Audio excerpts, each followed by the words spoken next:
I'm so excited that we are here today. Care Lab is one of my very favorite days. And then if you're watching us on YouTube, then you will see that our guest is already here. We're super excited to have Michele Magner on today. So thanks for joining us. Thanks so much for having me, ladies. Yeah. So we like to start our podcast with something ridiculous because we're usually talking about something not very ridiculous and serious. So I got a question for you both. Okay. Now I'm going to preface it with people live longer when they have purpose, right? Mm-hmm. And so right now, a lot of our purposes are kids and family and work. And so what I want to know is, what is your retirement job? This job does not have to make money, but what is the thing that you're going to do when you no longer have to like hustle it for all of your money? Does that make sense? Yes. Okay. Yes. Okay, Michele, let's start with you. Go ahead. Okay, something is dropping in. I don't know if this is going to be really a thing, but I am really fascinated with green waste, like being able to recycle organic materials. I chop so much food up in my kitchen and throw it all in the trash. And there are organizations that will collect that. There are cities that are really ahead of the game, and the city actually takes care of it. But I love the idea of running a garden or something where people can bring their food waste, and then I'm like helping compost, recycle it. I'm also interested in co-housing. And I think in retirement, if I actually do retire, which I cannot imagine doing, I could picture partnering with this dude in California who is working on co-housing communities. What is co-housing? Yeah. It is. I mean, honestly, what the first thing that comes to mind are like communes. That's what I'm thinking. Cults, right? That's what I'm thinking. Like, I'm immediately like, that's a nice word for a cult. But it's essentially, you have your own living space. It's like 1,000 square foot house, but then there are these community spaces with community kitchens and rec areas and walking trails, and they're compact. So it's like 5 acres of land. You can have a co-housing space. And it's literally community. So people leaning on each other, helping each other. And he has built these all over the world. See, we're getting really off track very quickly here, but I'm just fascinated. That's how we roll on Care Lab. Let's do it. That's how we roll. Let's go. Keep going down that path because I have questions. Yep. Good. Yeah, me too. I like it. I'm a big proponent of staying home as long as possible. And I'm a big proponent of figuring out what is that next living arrangement that's going to work best for you and for your family. I am a huge fan of senior living, and I'm just really curious about this as another option for people to weave through community in their aging senior years. And how can I be part of that? There's lots of really cool examples of this too. Like my brother used to have a tiny house and they lived in a tiny house community. And because your house is only so big, then there's lots of shared spaces in the place that you park the tiny house. And so you're creating community that way. Intergenerational living is another good example of that. Yeah. And if you have, you can do both of your retirement jobs at one time, because if you live in a co-housing place, you can certainly have a compost bin and a compost pile there for everybody. Check all the boxes. Dang, boom. You nailed it. Amelia, what about you? You nailed it. My answer is so boring. Honestly, like I kind of never picture myself not like doing work as an occupational therapist. I just really love what I do. And one of the things that I've always wanted to do, and I hope to do this before I retire, but I would love to go on like a WFIT mission. WFIT is like what World Federation of Occupational Therapists, where you can go to another country where people don't necessarily have access to occupational therapists, and like just spend a good amount of time there and like basically work and serve in that community and help provide services and like problem solve and make cool stuff. And so I think that would be a really cool thing to do. But I know my answer is so boring. Like, I'm just going to keep doing what I'm doing. Till I'm 85. Yeah. I wonder if 105. 105. I mean, because I'm saying 85 because I feel like by the time you get to 85, you're going to be like, yes, I'm an awesome OT, but I'm going to sit down for a little bit. I just feel That's like true. you're not saying that now, but you're going to say that then. I'm just saying. That's true. I've Well, talked to a here's lot the of other 85 thing. year olds. Here's the other thing. Like, there are so many different ways that I can be an OT. Like, That's I can true. just shift gears at one point too. Like, I've never done pediatrics. Maybe I decide to do that. I That's true. mean, it's not impossible. So yeah, no, but I recognize that's a super boring answer. I'm not like thinking about communes or, you know, anything like that, which I think Miniature is cult. super cool. Like, I would, if I could, I want to circle back to that a little bit. What a great idea to actually help people, especially if you have lots of different age groups living in the same place. Yes. And like That's really, cool. because everyone can play a role and support each other there. And like, I think, I mean, you just hit such a like a hot button thing for so many people, which is that I think we don't feel like we have community. It's really hard to feel like you have community. And so it's something everyone is searching for. So I mean, when you open your first one, just let me know. Okay. I'm there for it. I love it. He said in his community, he has 3 retired nurses. So Nice. whenever someone isn't doing well or feeling well, they have nurses in their community who are able to help them. That's awesome. That's awesome. That's perfect. What about you, Brandy? So I'm a woman of many interests, and my retirement job, I got 2 retirement jobs. First retirement job and a second one. The first one is I'm going to be a professor. I love teaching. So I'd love to teach, I don't know about full-time, but more than what I do now, which is like a random class here and there. And then secondly, I want to be a docent at a museum. So that would be a fun retirement job. Exactly. I could just like learn about a whole bunch of stuff and then tell everybody about it, and nobody gets tired of it because they only come to the museum once or twice. So they'll keep nobody gets tired of my spiel. I like it. I don't have to create new content. I love it. So yeah, those are my retirement jobs. I feel like I need to think more about this. Clearly, I need to think more about this. I'll come up with something. I think it should be part of our advanced care planning, actually. I agree. That is because we need to stay active, idea. So we need to have a plan for how we're going to do that.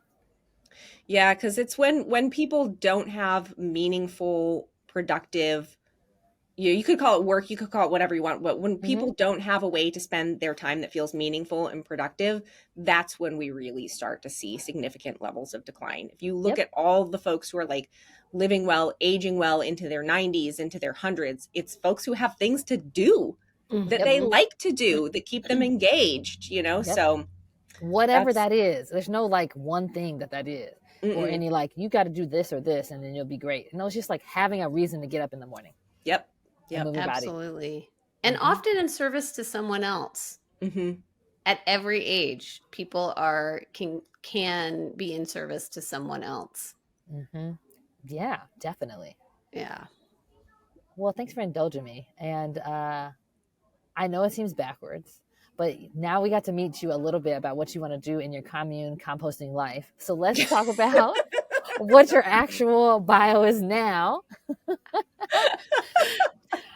And the reason we wanted to have you on, because you're so passionate about connecting with people as they navigate the adventures of aging and caregiving. And I just love that you always position aging and caregiving as like a positive thing, like an adventure, as opposed to like a journey could be one, but journey feels like work. Adventures feels like, this is new. I got to think about this and how am I going to do it? So I love that. And it's from your experience as a family caregiver and your years in senior living. And all of that helps you understand that the challenges that we all face for those who love. And so in doing that, you earned your MBA and your master's in certification in gerontology and working on your gerontology PhD. So we get to add a few more letters to your name very soon, I'm hoping.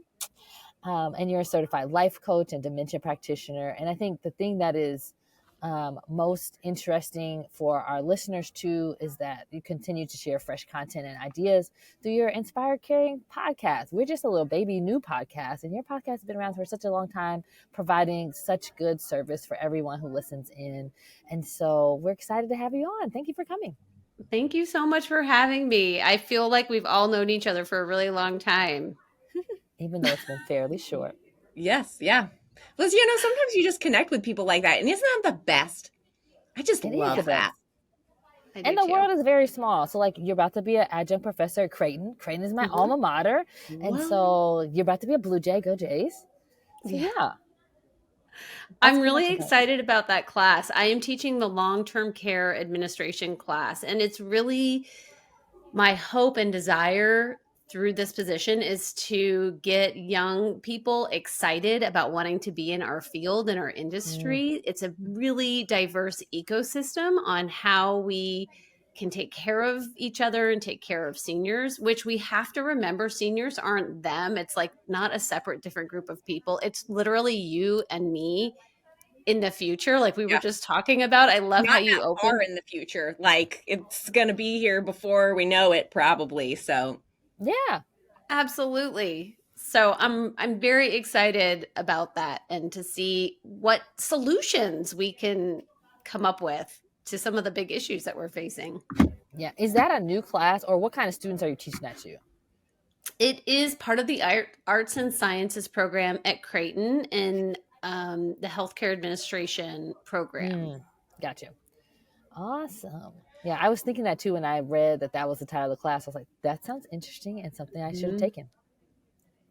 So, yeah. I'm pulling through a lot of speakers in the industry as well from, high level groups that are working on legislation to administrators that are running continuing care communities, death doula, like just really want to broaden their horizon about what is already happening so we can see what new ways they can come up with. So I was just about to ask you a question about why senior living is not scary. And then you dropped the term death doula, which I am newly familiar with, but I feel like you should define for people so they know what that is. Yeah. Okay, so I am not a certified death doula. I have peers that do have that designation and certification. And I had my first child in Kansas City, actually, and I hired a birth doula. And what a birth doula did for me was really just be by my side. Leading up to, we talked a lot about what we wanted that birth to look like. And she stayed by my side during that process and then followed up with me afterwards. And it's really similar with a death doula. Other countries are not only familiar with this term, but they have a booming industry. And it's someone who really helps you explore, what does a good death look like for you? What would you want? Who do you absolutely want not to be in the room with you? What smells and interests and music and things that would be supportive and loving to you as you are ending your life? And so I just think it is a blossoming industry in the US. I'm not in that field specifically, but I'm just really interested in how they can be part of this ecosystem for us as families. Hey there, it's Amelia. Listen, I am so thrilled to have a great resource like Ask Sammy as part of the Care Lab team, and here's why. It's a game changer for aging in place because it makes it so simple. All you do is ask. Just type in your question or even tell Sammy what the problem is and get tailored solutions. Everything from innovative adaptive equipment to comprehensive resources. It's a great way to become more empowered, to live more independently, and to live with greater confidence. And my favorite thing about how Ask Sammy works is it's deeply rooted in dignity and practicality. So whether you're a fellow therapist, a care partner, or someone who's seeking solutions for themselves, visit www.asksammy.com. We're going to link it in the show notes so you can find it there. Start making home more accessible today. Now, back to the show. that is like such a good point. And the first time that I learned about it, which is probably not more than like a year or so ago, is I was like, oh, that makes so much sense, right? Like the reason we use doulas to as we give birth is very similar to the reasons why we should have somebody helping us at the end of our lives. And, you know, to me, it feels like a thing that you should think about when you're not feeling bad at all. Nothing's wrong.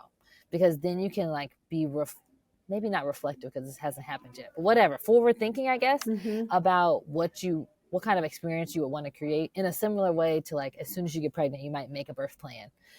Even though you're not pregnant enough to even know what's going on, but you know what you feel like you want to happen, and then you try to stick to it. So, yeah. Yeah. Go ahead.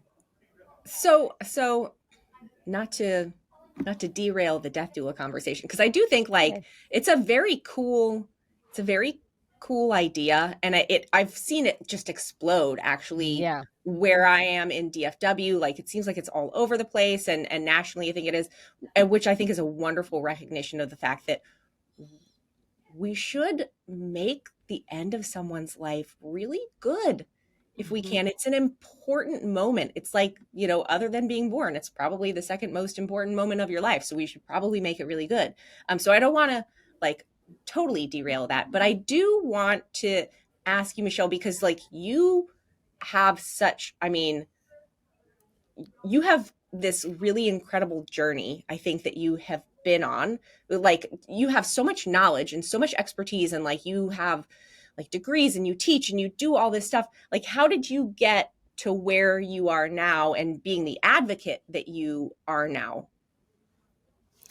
I had the privilege of being the primary caregiver for both of my grandmothers.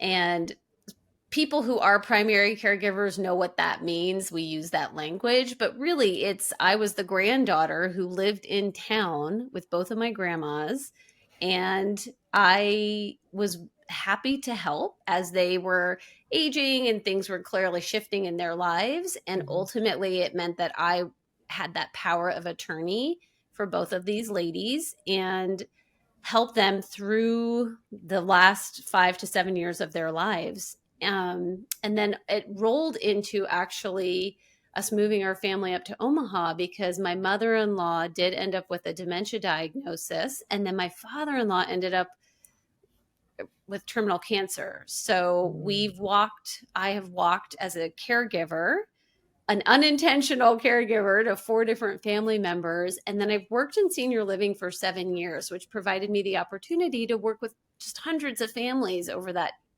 time as they were on that caregiving journey as well.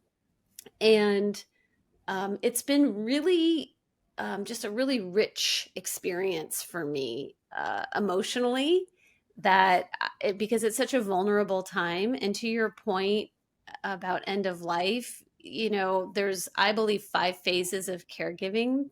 Phase 1 is when you're just generally kind of annoyed with your parents or your people because you're like, they just are not keeping up like they used to.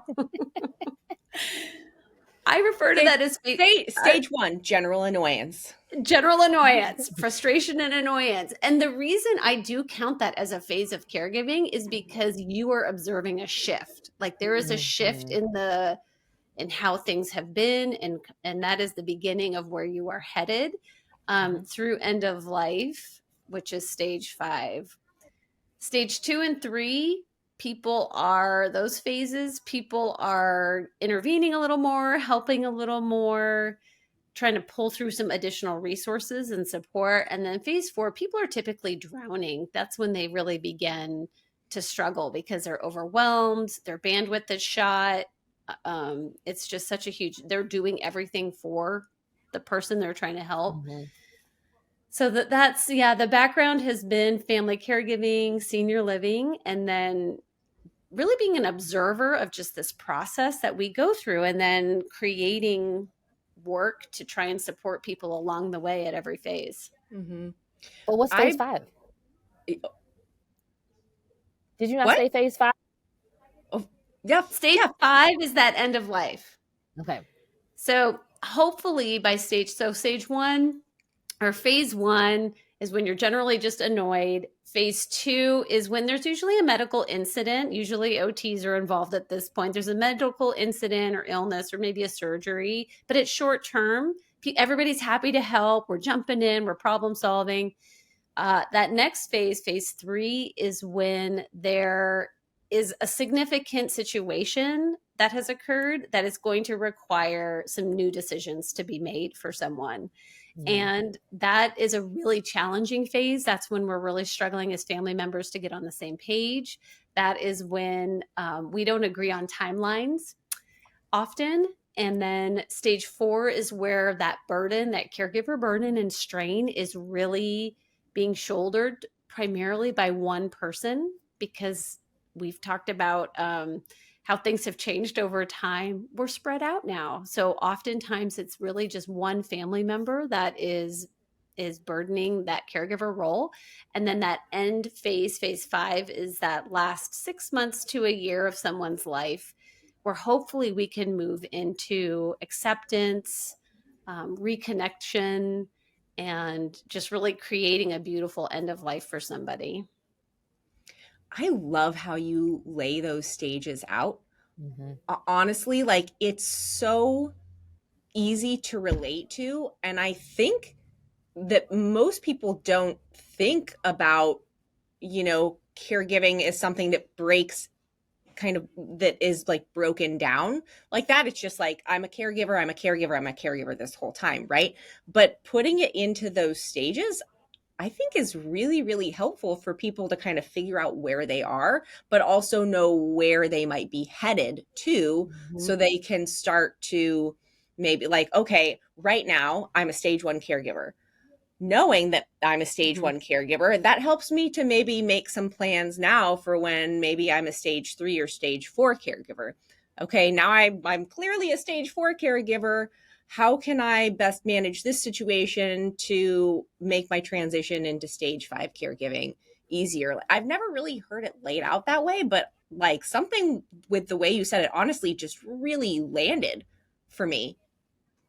Yeah. Thank you. And I think the other piece is that there's fluidity between the stages and phases, Amelia. And I think people, like you said, it's not just you're in this role or out of this role. There's these spots of transition that cause the most stress for families. And I think about being a family caregiver. If somebody just has all those decisions made of what they want, how they want things to be, where things are going, like, if a person has that foresight and bandwidth to make those decisions for themselves as family members, then we're kind of just marching next to them and executing their wishes. That's just often not the case of what's happening. And so that's where the phases just get really complicated. Mm-hmm.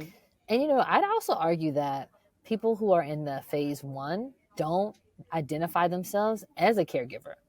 And if you actually did, we probably have more caregivers as the stages go on, right? Because you already identified yourself as part of this process, and maybe you'll stay engaged, and we won't be burdening just the one person who's closest. The close person is definitely needed and necessary. You need to be physically present a lot of the time.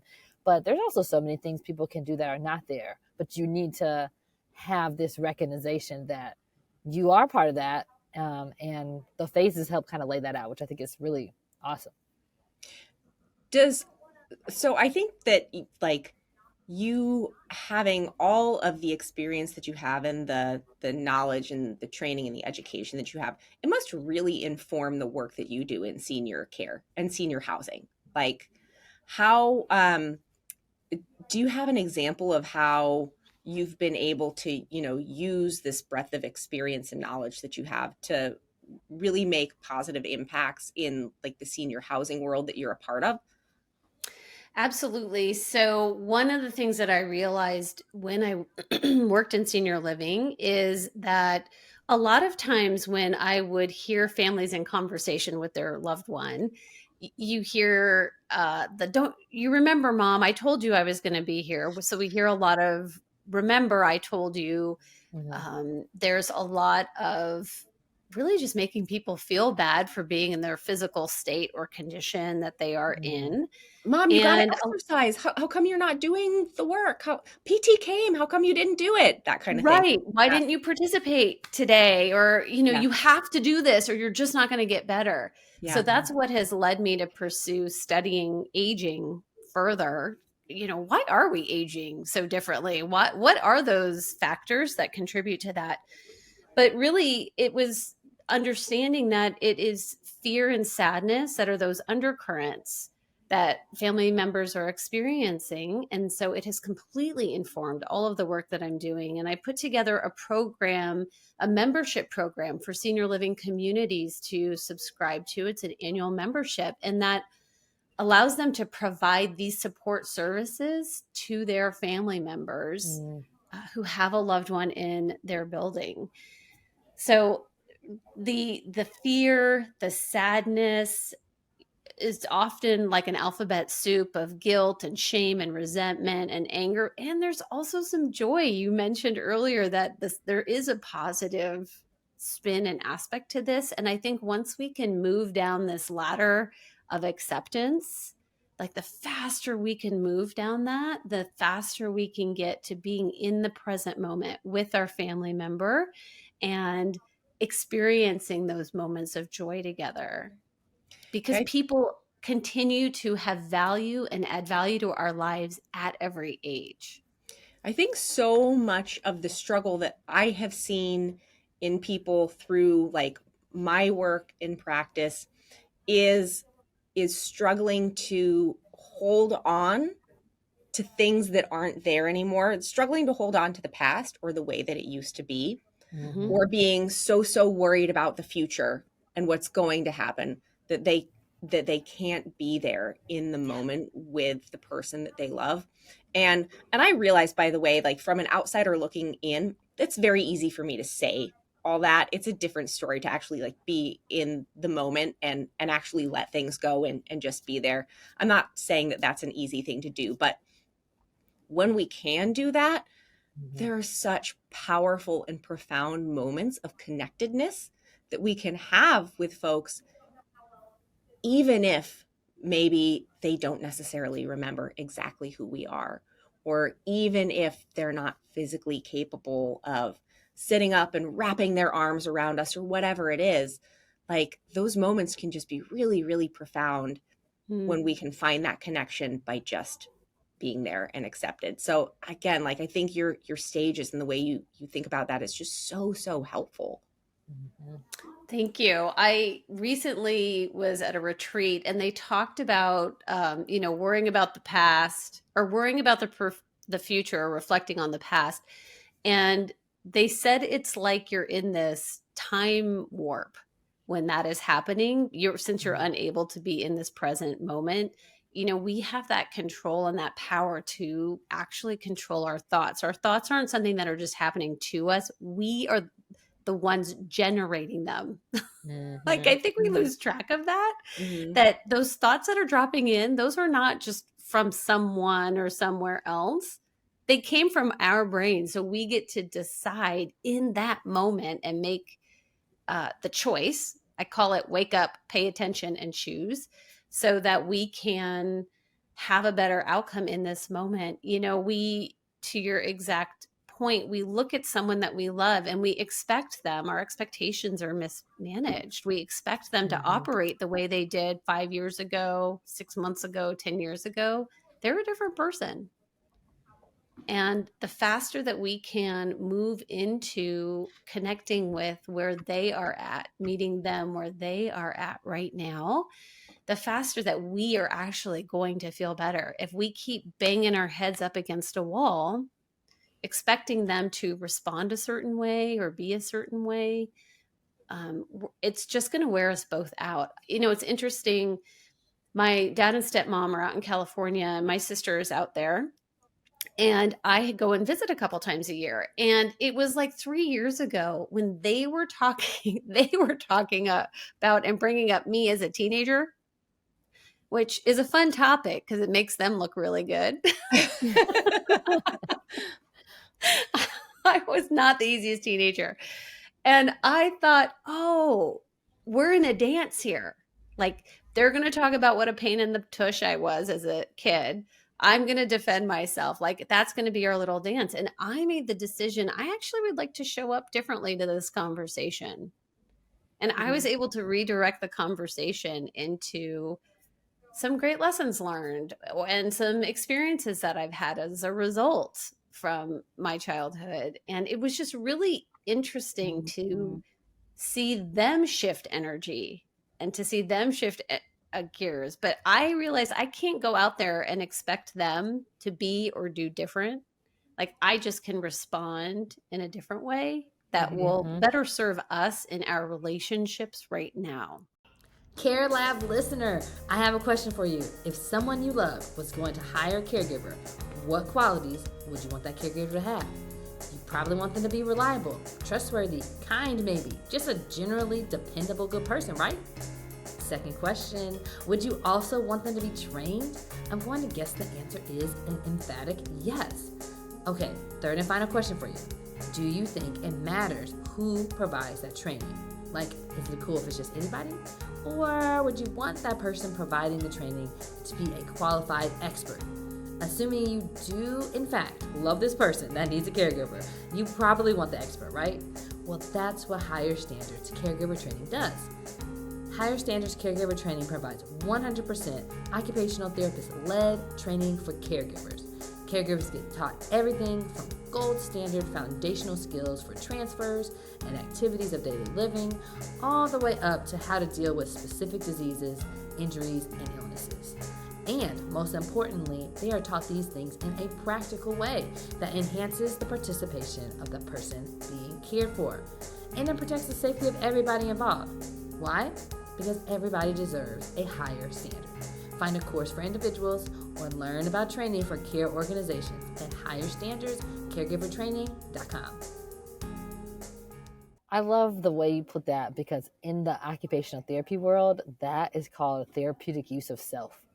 And so it's like one of my most favorite concepts and the thing that I talk to students about the most, because I think it's the thing that's the most powerful. And while we named it and claimed it and we identify it and use it, it's not necessarily something that you have to get a doctorate in order to use it. And you just explained how people can do that in their literal everyday life. We do this with kids all the time, actually, and we match and mirror them in order to help them come along and do the thing that we want them to actually do, even though they're in their emotions or whatever's going on with them. And to take that perspective with your family members or loved ones in order to curate a moment or just a conversation or the way that y'all engage with each other is such a powerful way to go about things. If you just like what you just said, I can't remember what word you said, identify it, name it, and claim it and do it. That, yes. Do you kind of bring that to how you help advocate and teach people about things like how they can have some of these more difficult conversations about, for example, senior living, or having conversations about decisions for support services? Like, do you does that come together for you in terms of how you can help guide those conversations? Absolutely. The core work within my program that I offer is really around expectation management, boundaries, emotional management. It's a very emotional time. This is a very, very highly charged time. And so we want to reduce those big swings in emotions so that we can use that prefrontal cortex to think more clearly and make those decisions. So it is elements of self-development. To develop our own self will allow us to come to the situation a little bit differently with a fresher perspective on things. I think also people don't know what's normal, and I'm using air quotes, because we're on this road with aging family members, and it can be very isolating. And there are some common denominators, but it's all very unique to our family situations. So the work that I've put together and continuing to work on and study and research is around how do we have those hard conversations? How do we shift our perspective in a way that is going to better serve all of us? Here's the bottom line. Like, humans are built to be in community, just like you were talking about, Brandy, right? Like, we are designed to be in this together. And so as much as we can soften the edges around our point of view, soften the edges around what we think somebody else should be doing, will give us those spaces to actually weave through the interventions that are going to help all of us in the long run. That's super powerful. And the one question I have for you, especially because of your experience in senior living, and also earlier saying that you think people should live at home as long as they can, is it feels like in healthcare or in the aging industry, people choose a side. And it sounds like you're saying both are good ideas. And so can you explain more about how you think about senior living and how you define it? I think there is room for everybody in this care ecosystem as someone is on that aging journey. I believe truly in my heart that people, of course, want to and should stay home for as long as possible. And then at some point, we hit these three different things that are really important to take into consideration as we're making decisions for how we're going to proceed next. It is health and safety and well-being. Health, safety, and well-being for the person that we're caring for. Health, safety, and well-being for ourselves as family caregivers. You know, in my heart and soul, I genuinely believe, had my mother-in-law made that move to memory care a little bit sooner, there is potential we could have caught my father-in-law's cancer sooner. He could have received the treatment he needed, and maybe perhaps he would still be alive. Now, I get to make that story up in my head because my heart is hurting that they're both 75 years old and they're both gone. In senior living in our world, we very often say people wait too long. They waited too long. And part of it is that we really struggle as humans to self-assess. And as caregivers, we also struggle to release or relinquish or shift gears because we are so used to being everything for someone. And so we'll have people coming to the build, and I don't work in a building at this point. I'm not affiliated with any specific building or company, but just in general, people will tour a building thinking, well, we're ready for independent living. And we're like, no, they need a nursing home. Like, we have skipped independent living. We have skipped assisted living. The level of care required at this point is intense. It's a lot. And kudos to the family who have been putting it together and keeping it together for that long.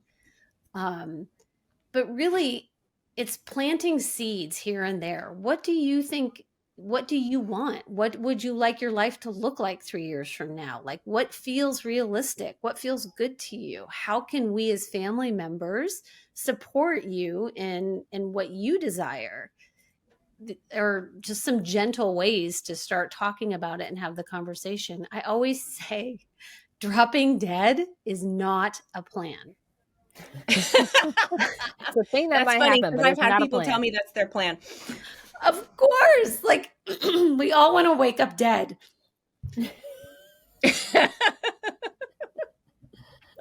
But realistically, we know that we are living longer. The last 12 years of our lives, there is chronic illness that we are managing. Like, the numbers are just astronomical with dementia.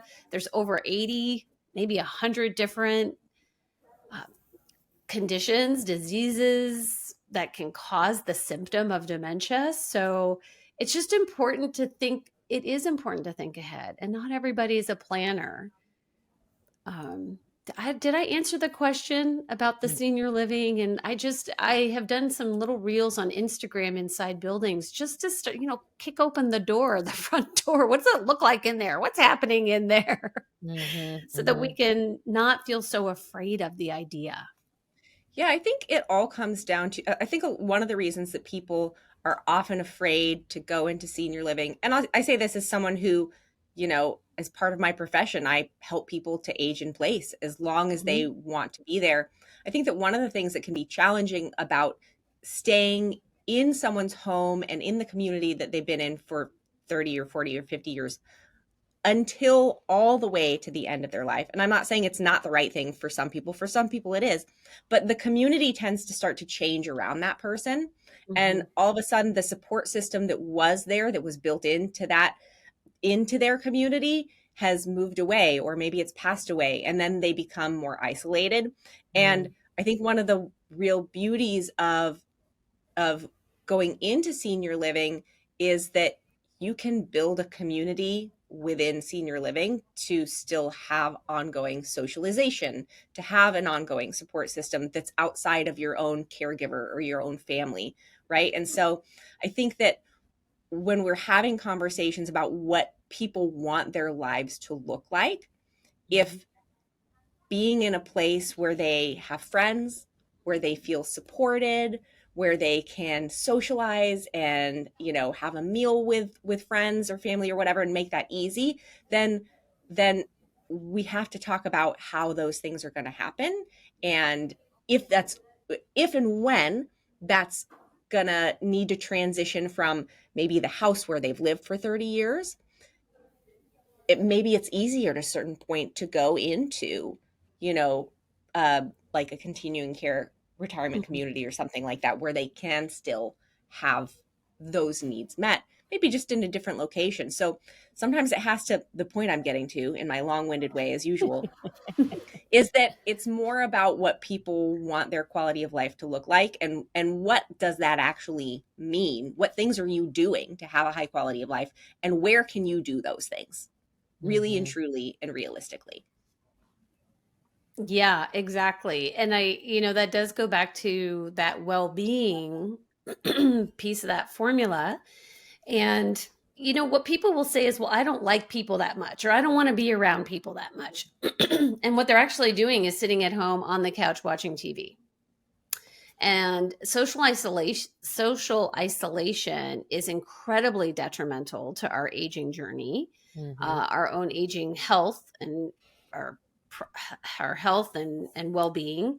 And what I have witnessed in my experience, what I have witnessed with literally thousands of people who have said, well, that is not for me, because I don't like people that much. I don't want to be around all those old people. I don't want, I don't want to do that. Is we'll have people who have waited too long move into the building, which means that they're in a pretty declined state. So what we often see in senior living is that when we say someone has waited too long, it means that their condition has really deteriorated or declined, or the caregiver themselves condition has deteriorated, or they are declining. And so, this concept of, well, I just want to stay home, or I just want to drop dead, really what we see once people move into a senior living community is this incredible rebound. Like everybody can catch their breath. Everybody is in this position of falling back into their old previous roles as either spouse or child or granddaughter. And with that, there's this really beautiful blossoming. And I think that's where that acceptance can come in of where we are, because that burden and strain and the stress and the anxiety has been much alleviated. Now, every solution brings its own new set of problems. It's not utopia. We're not moving to Narnia here, but just to say that every family I have experienced and worked with has had that opportunity to watch their loved one really thrive again in a beautiful way that they just weren't seeing at home. Well, Michele, thank you so much for being on Care Lab. Listeners, if you haven't already, take a second and just click that little button that says subscribe wherever you are listening, or if you are watching this on the Care Lab YouTube channel, make sure you just click that little button so you can make sure and get notified when our episodes come out every Friday.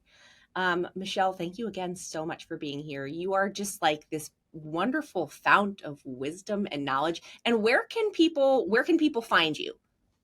People can find me. I'm on Facebook, Michele Magner. There's only one L in Michelle, Michele, Magner, Magner. I'm on Instagram at Inspired Caring. That's my podcast as well. And then my website is michelemagner.com. michelemagner.com. All right, so another podcast for everyone to check out too. Definitely check out Michele's podcast. And thank you again for listening to Care Lab. Bye. Bye. Bye.